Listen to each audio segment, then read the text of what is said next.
नमस्कार दोस्तों, स्वागत है आप सभी का आपके अपने YouTube channel GK search engine पर।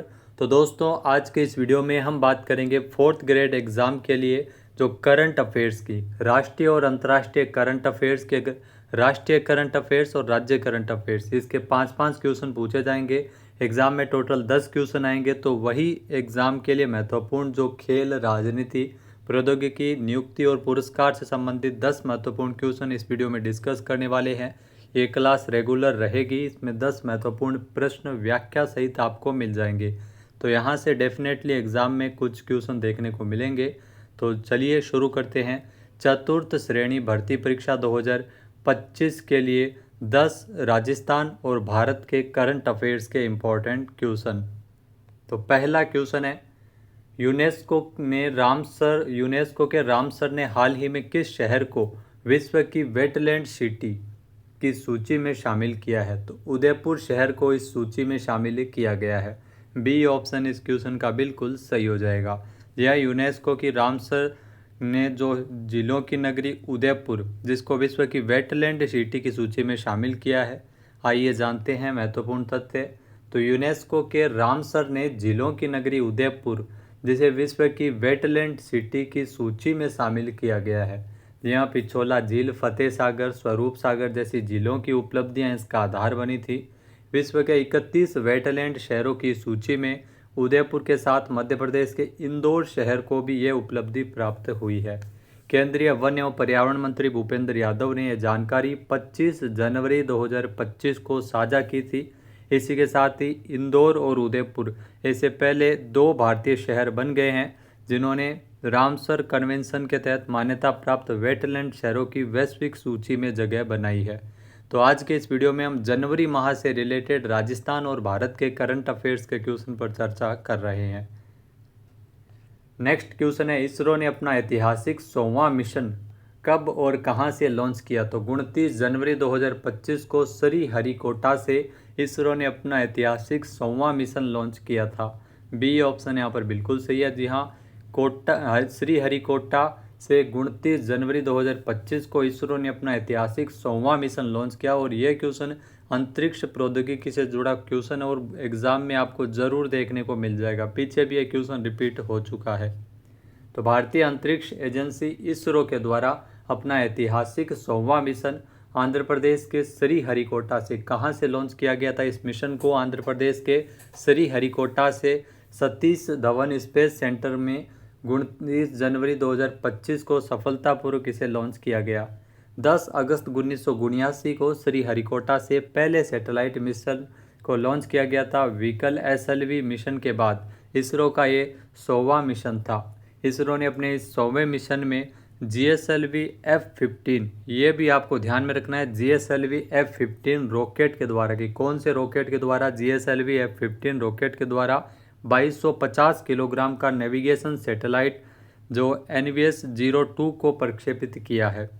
इसके अलावा दोस्तों, ये GSLV श्रृंखला की 17वीं उड़ान थी और ये स्वदेशी क्रायोजेनिक चरण की 11वीं उड़ान थी। इसके द्वारा भारत अपने नाविक सिस्टम को मजबूत करेगा। इसे UR सैटेलाइट सेंटर URSC में डिज़ाइन और विकसित और तैयार किया गया है। नेक्स्ट जो क्वेश्चन है, भारत का पहला ग्रीन हाइड्रोजन हब किस राज्य में स्थापित किया जा रहा है? तो ये भी मोस्ट इंपॉर्टेंट क्वेश्चन है। भारत का जो पहला ग्रीन हाइड्रोजन हब जिसकी स्थापना आंध्र प्रदेश के विशाखापट्टनम में की जा रही है, यानी कि बी ऑप्शन यहाँ पर बिल्कुल सही है। भारत का पहला ग्रीन हाइड्रोजन हब ये आंध्र प्रदेश के विशाखापट्टनम में स्थापित किया जा रहा है। आइए जानते हैं महत्वपूर्ण तथ्य। तो प्रधानमंत्री नरेंद्र मोदी जी ने आंध्र प्रदेश में विशाखापट्टनम के पास पुदीमदका में अत्याधुनिक ग्रीन हाइड्रोजन हब परियोजना की आधारशिला 8 जनवरी 2025 को रखी थी। ये राष्ट्रीय हरित हाइड्रोजन मिशन के तहत पहला ग्रीन हाइड्रोजन केंद्र है। राष्ट्रीय हरित हाइड्रोजन मिशन, इसकी घोषणा राजस्थान जो केंद्र सरकार के द्वारा की गई थी। पहला ग्रीन हाइड्रोजन केंद्र है जो कि आंध्र प्रदेश के विशाखापट्टनम में स्थापित किया जा रहा है। ये देश का पहला ग्रीन हाइड्रोजन हब जो कि NTPC ग्रीन एनर्जी लिमिटेड के द्वारा ये स्थापित किया जा रहा है। परियोजना की अगर बात करें तो इसमें निवेश लगभग 1,85,000 करोड़ रुपए है। इसमें 20 गीगावाट नवीकरणीय ऊर्जा क्षमताएं को स्थापित किया जाएगा। ये भारत की सबसे बड़ी एकीकृत हरित हाइड्रोजन उत्पादन सुविधाओं में से एक है। नेक्स्ट क्वेश्चन है, मेजर ध्यानचंद खेल रत्न पुरस्कार 2024, इसमें कौन सा खिलाड़ी शतरंज से संबंधित है? तो ये भी महत्वपूर्ण क्वेश्चन है। शतरंज से संबंधित है डी गुकेश। मेजर ध्यानचंद खेल रत्न पुरस्कार 2024 जो 4 खिलाड़ियों को दिए गए थे। शतरंज से अगर आपसे पूछ लिया जाए कि शतरंज से संबंधित खिलाड़ी कौन सा है, तो डी गुकेश है, वो शतरंज से संबंधित है। सी ऑप्शन यहाँ पर बिल्कुल सही है। आइए जानते हैं इम्पोर्टेंट फैक्ट्स। तो मेजर ध्यानचंद खेल रत्न पुरस्कार 2024, जहाँ इसकी घोषणा जनवरी में की थी राष्ट्रपति द्रौपदी मुर्मू के द्वारा। 4 खिलाड़ियों को मेजर ध्यानचंद खेल रत्न पुरस्कार ये प्रदान किया गया था, जो देश का सर्वोच्च खेल पुरस्कार है।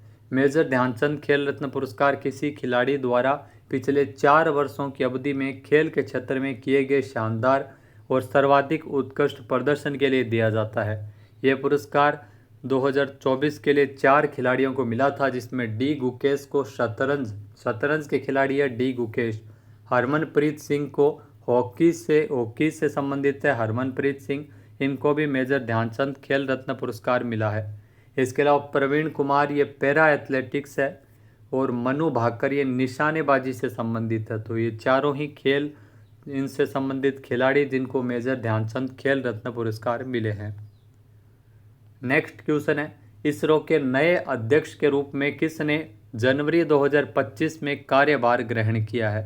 तो इसरो के नए अध्यक्ष के रूप में ये नियुक्तियों से संबंधित क्वेश्चन है, तो we Narayan.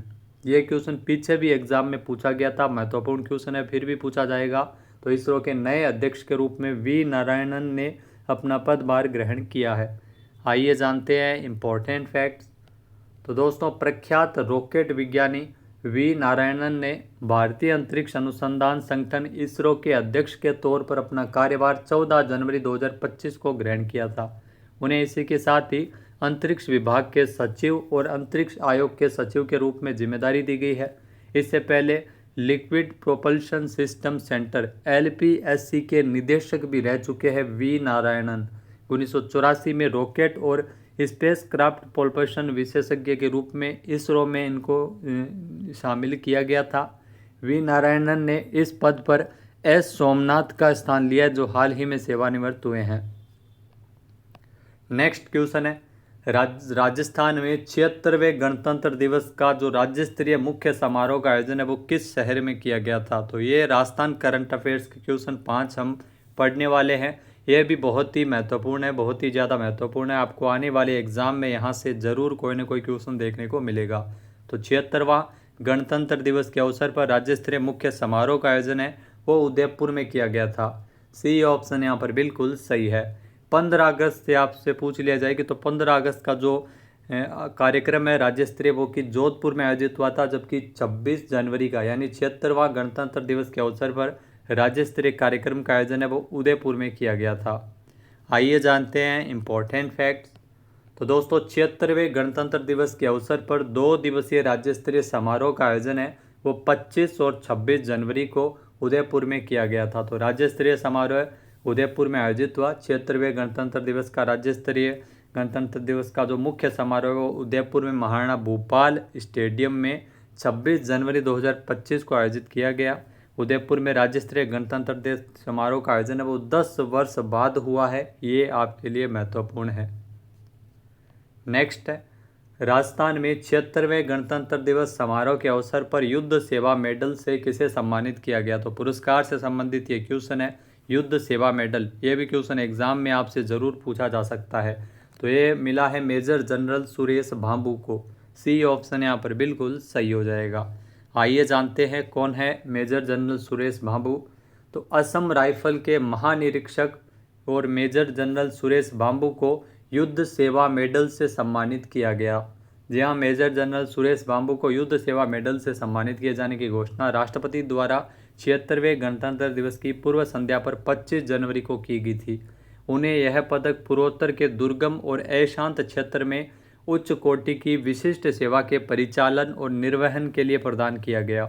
Major general Suresh Bhambhu की अगर बात करें तो मूलतः ये कुल्डियावाली ढाणी चक 21 ML जिला श्री गंगानगर के निवासी है। तो गंगानगर से राजस्थान से है सुरेश भांबू, जिनको युद्ध सेवा मेडल से सम्मानित किया गया था।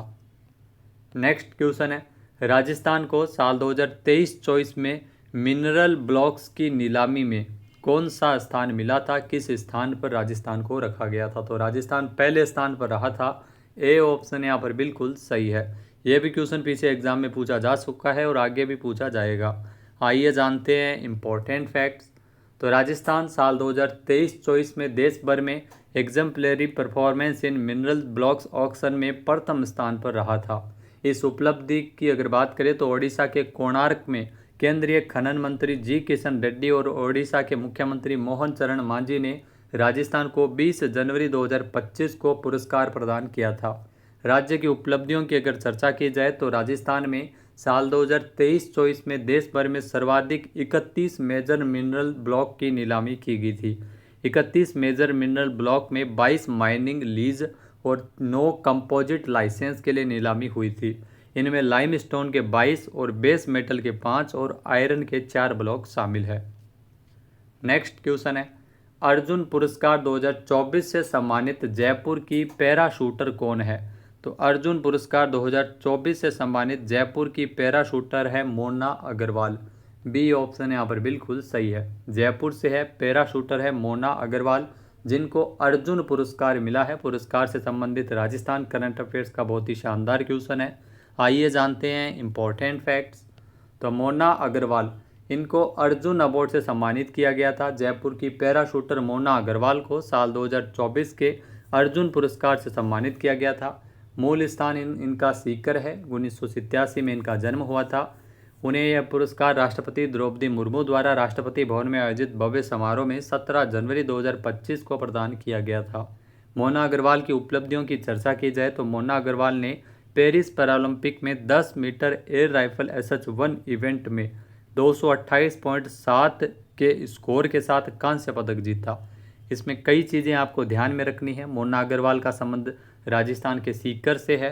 पेरिस पैरालंपिक में इन्होंने 10 मीटर एयर राइफल कैटेगरी में SH-1 इवेंट में 228.7 स्कोर के साथ कांस्य पदक जीता है। तो इतनी जानकारी आपको होनी आवश्यक है। नेक्स्ट है, सुपोषित माँ अभियान का तीसरा चरण किस संसदीय क्षेत्र में साल 2025 में शुरू हुआ था। तो अभियान और योजनाओं से संबंधित यह भी क्वेश्चन है जो एग्जाम के लिए आपके लिए महत्वपूर्ण है। तो सुपोषित माँ अभियान, इसका जो तीसरा चरण है वो कोटा बूंदी संसदीय क्षेत्र में हाल ही में शुरू किया गया था, जनवरी माह में। सी ऑप्शन यहाँ पर बिल्कुल सही हो जाएगा। आइए जानते हैं इम्पोर्टेंट फैक्ट्स।